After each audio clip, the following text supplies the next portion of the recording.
നമുക്ക് എവിടുന്നൊക്കെയാണോ വരുമാനം വരുന്നത് അത് നമ്മൾ എഴുതി ഉണ്ടാക്കണം. വരുമാനം വരുന്നില്ലെങ്കിൽ വരാത്ത സ്ഥലത്ത് അധികം സ്പെൻഡ് ചെയ്യും. നമുക്ക് വരുമാനം വരുന്നത് ഏതൊക്കെ റൂട്ടിൽ നിന്നാണോ ആ റൂട്ടിൽ നിന്ന് വരുമാനം വരുന്നുണ്ടോ, അത് നമ്മൾ ഉദ്ദേശിച്ച രീതിയിൽ വരുമാനം വരുന്നുണ്ടോ എന്ന് നമ്മൾ കൃത്യമായിട്ട് എന്ത് ചെയ്യണം. ഇപ്പൊ ഞാൻ നിങ്ങളോട് നേരത്തെ പറഞ്ഞു നമ്മൾ 8 മണിക്കൂർ ജോലി ചെയ്യണമെന്ന് പറഞ്ഞു.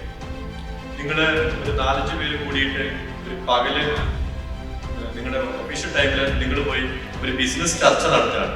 ചർച്ചയോട് ചർച്ചയാണ്, ബിസിനസ് ഒന്നും നടക്കുന്നുമില്ല. അങ്ങനത്തെ ചർച്ചയ്ക്ക് നിങ്ങൾ എന്ത് ചെയ്യരുത്, പോകരുത്.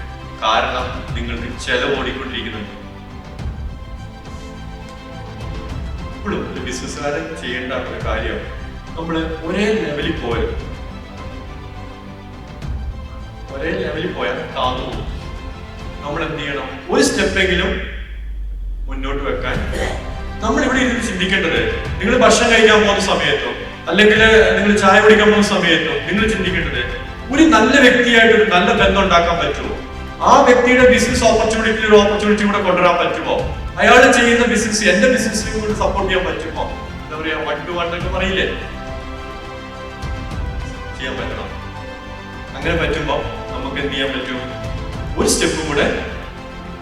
ഇങ്ങനെ നടക്കുന്ന മീറ്റിങ്ങുകളെല്ലാം നിങ്ങൾ എന്ത് ചെയ്യണം, ഈ മീറ്റിംഗിന്റെ സമയത്ത് വന്നിട്ട് വെറുതെ വർത്താനവും ഒരാവശ്യമില്ലാത്ത കാര്യവും ഇതൊന്നും കിട്ടുന്ന ഒരു കാര്യവും ഇല്ല. നമ്മൾ എന്തിനു വരുവാണെങ്കിലും ഒരു സ്റ്റെപ്പ് മുന്നോട്ട് വെക്കാൻ പറ്റുന്ന അവസരത്തിലെ നിങ്ങൾ എന്ത് ചെയ്യാവുള്ളൂ, ഈ 8 മണിക്കൂർ സ്പെൻഡ് ചെയ്യാൻ പാടുള്ളൂ.